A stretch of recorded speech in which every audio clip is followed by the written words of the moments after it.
Salut! Mă aflu pe câmp cu această Dacia Spring și să presupunem că m-am aventurat și am rămas fără baterie sau mai am autonomie foarte puțină. Și aș vrea să vă spun ce soluție am găsit eu la această situație. Deschidem portbagajul, scoatem frumos încărcătorul,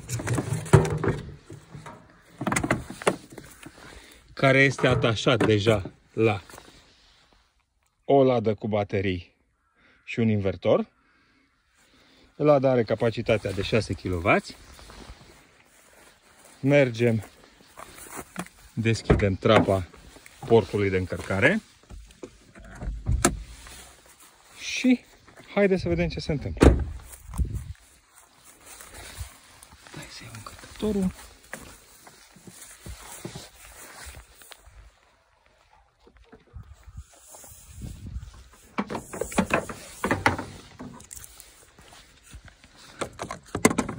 Așa, conectăm încărcătorul. Deocamdată nu se întâmplă absolut nimic, că nu este pornită lada de curent, respectiv invertorul acesteia. Îl pornim, piuie și face verificările, încărcătorul nu zice nimic deocamdată. O să zic în câteva secunde.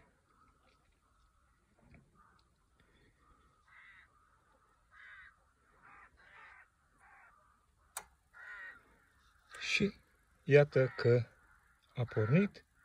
Se aud releiele mașinii. Ia să vedem ce se întâmplă în mașină. Urcăm prin dreapta, că în stânga am oprit accesul cu cablul încărcătorului și mașina se încarcă. Bun. Această baterie externă, ca să zic așa, este de 6 kW. Mie mi oferă undeva pe la 60 de kilometri autonomie în plus.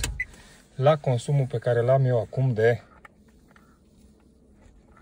10%. Unde? Stai că l-am pierdut. 10%. Dar în mod normal undeva pe la 50 de km.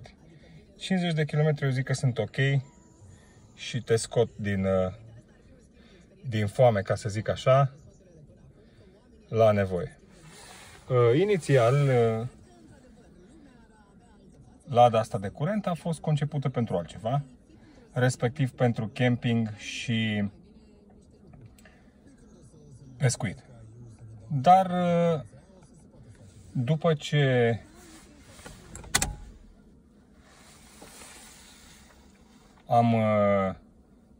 am construit-o, am început să-mi vină tot felul de idei.